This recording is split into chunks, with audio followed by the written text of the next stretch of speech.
Les années passent, mais sa rage est toujours intacte. La star du kickboxing devait pourtant raccrocher les gants lors d'un dernier combat en 2015. Une victoire sans saveur qui a poussé Geronimo à sortir de sa réserve.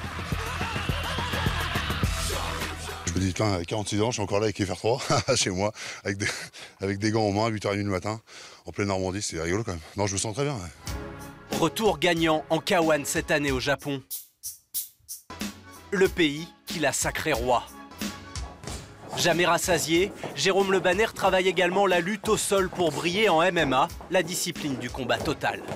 Le MMA, forcément, il est arrivé lorsque j'étais sur la fin, donc pouvoir un peu participer à cette course, c'est quand même pas mal. En plus, je pense qu'il va être légalisé dans peu de temps en France. Un défi de plus pour étoffer un palmarès sans égal en France. Braque. Retour sur la carrière du Golgoth normand.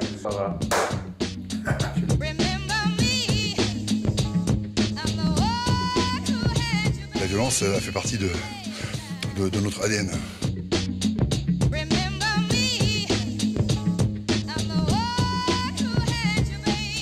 Alors, de 98 à 2002, j'étais un peu le Mike Tyson, c'est-à-dire que je boxais les mecs, ils tombaient, ils pouvaient dire ce qu'ils voulaient, le jour où ils rentraient face à moi, je savais que perdu, gagné, je n'avais pas lâché l'affaire. Cette époque-là, pour moi, personnellement, la vivre, elle était intense. J'aurais dû mourir 3 fois, déjà. Point d'orgue de cette période dorée, cette finale à Tokyo en 2002 face à Ernesto Hoost, une légende du K1 sur le déclin. Ce jour-là, Jérôme Le Banner était programmé pour triompher, mais il combat avec un bras cassé. Le Japon découvre le courage du Français, c'est la naissance du roi sans couronne.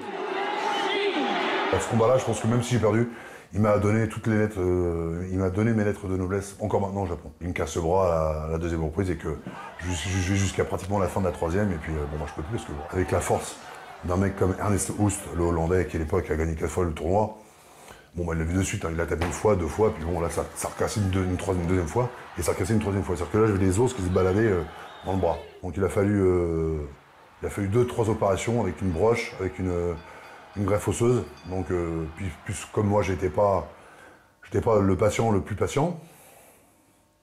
Donc, non, c'était une longue route de doute, de peur. Ouais. 2 ans pour se reconstruire et redevenir la terreur du ring.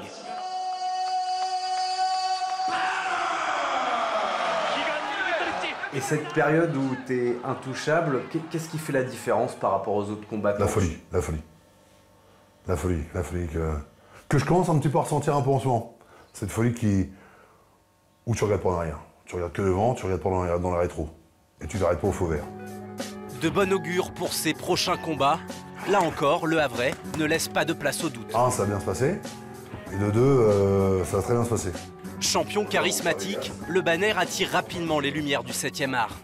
C'est ça mon boulot, tu comprends? Avoir des petites attentions. C'est pour que tu te pétais des clavicules. Putain, on avait dit pas de photo! C'est quelque chose que j'aime beaucoup parce que j'aime donner de la vie à des mots. Comme j'ai pas été loin à l'école. Et j'aime par exemple apprendre des choses. Moi, j'étais parti de rien. Je n'osais pas rentrer dans une salle, donc je m'entraînais dans mon garage et pousser la porte de la salle et puis d'être un petit peu le mouton vert, on va dire. Et puis voilà, donc on peut y arriver, même si vous êtes un petit peu timide, vous n'avez pas tellement bien parlé, je bégayais, on peut y arriver. Geronimo continue de tracer son chemin pour s'offrir de nouveaux scalps. Bang, bang, that awful sound. Bang, bang.